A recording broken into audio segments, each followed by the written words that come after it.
کہ اگر کسی آدمی کا کسی مسلمان کا انتقال ہو جائے تو انتقال ہونے کے بعد ہمیں کیا کرنا چاہیے،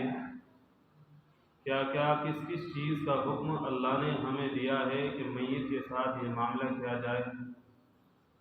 تجہیز و تکفین ہوتی ہے اور یہ ساری باتیں گزر چکی ہے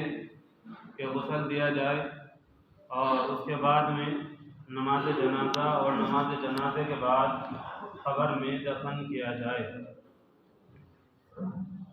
جب کسی میت کو قبر میں دفن کر دیا جائے تو اللہ کے رسول صلی اللہ علیہ وسلم نے ارشاد فرمایا کہ کچھ لمحوں کے لیے، کچھ ٹائم کے لیے اس کی قبر پر کھڑے ہو کر کے استغفار کرو، ذکر و اذکار کرو، اس لیے کہ ابھی تمہارے بھائی یعنی میت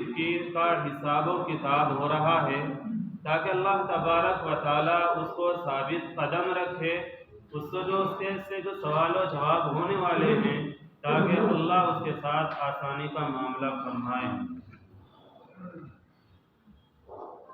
اللہ تبارک و تعالیٰ نے قرآن کریم میں ارشاد فرمایا، یا ایھا الانسان، اے انسانو، ما غرک بربک الکریم، تمہارے رب کریم کے بارے میں تمہیں کس چیز نے دھوکے میں ڈالا ہے۔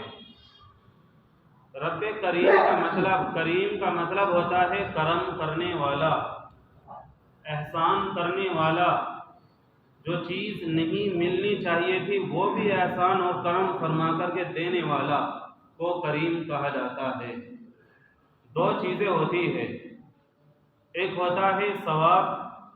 اور ایک ہوتا ہے ایصال ثواب۔ ثواب کا مطلب ہوتا ہے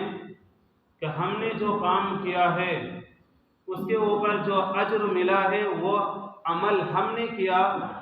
اور اس کا ثواب بھی ہم نے لے لیا، اس کا اجر بھی ہم نے لے لیا، اس کو کہتے ہیں عمل کر کے بدلہ لے لینے کو ثواب کہتے ہیں۔ اور ایک ہوتا ہے ایصال ثواب۔ ایصال ثواب کا مطلب ہوتا ہے کہ عمل ہم نے کیا لیکن اس کا بدلہ، اس کا اجر وہ ہم نے کسی اور کو پہنچا دیا، کسی اور کو دے دیا، اس کو ایصال ثواب کہتے ہیں۔ ایصال کا معنی آتے ہیں پہنچانے کے۔ یہ اللہ تبارک و تعالیٰ کا احسان ہے کہ اللہ تبارک و تعالیٰ نے نبی پاک علیہ الصلاۃ والسلام کے صدقے و طفیل سے ہم کو یہ چیز عطا فرمائی کہ اگر کسی انسان کا انتقال ہوتا ہے اور اس کے نامہ اعمال میں اگر ثواب کم ہوتا ہے تو بعد کے والے لوگوں کے لیے اللہ تبارک و تعالیٰ نے یہ رکھا ہے کہ تم اپنے بھائی کو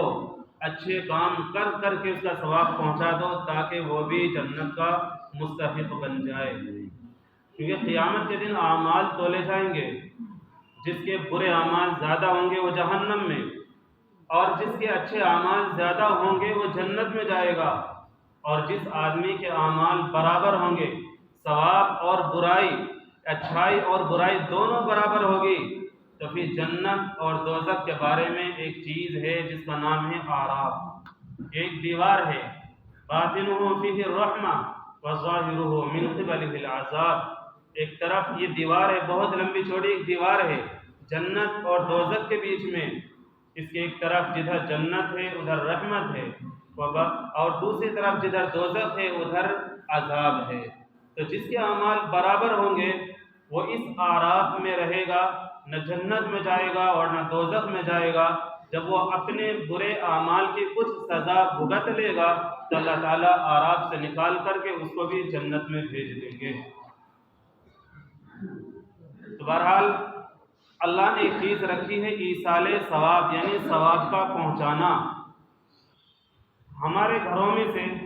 کسی نہ کسی کا انتقال بہرحال ہو چکا ہے، اور جتنی کسی کی عمر ہے وہ عمر پار کر کے ضرور اس کا انتقال ہونے والا ہے۔ تو اللہ نے یہ رکھا ہے انسانوں کی تسلی کے لیے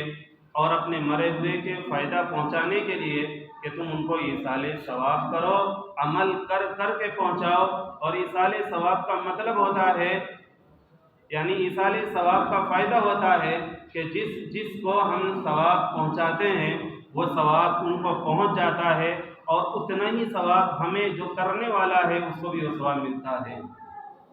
یہ مطلب نہیں ہوتا کہ آپ نے 2 رکعت نفل نماز پڑھی اور وہ ثواب فلاں کو پہنچا دیا تو فلاں کو مل گیا اور آپ کو کچھ نہیں ملا، یہ مطلب نہیں ہے۔ مطلب یہ ہے کہ آپ کو تو ملے گا ہی، باقی اگر آپ نیت کرتے ہیں کسی کو ثواب پہنچانے کی تو وہ ثواب ان کو بھی ملے گا۔ اور حضرت آدم علیہ السلام سے لے کر کے قیامت تک کے ان مسلمانوں کو اگر ایصال ثواب کرتے ہیں تو سب کو برابر وہ ثواب ملے گا، اور پھر اتنا ہی آپ کو ملے گا، یعنی کرنے والے کو ملے گا۔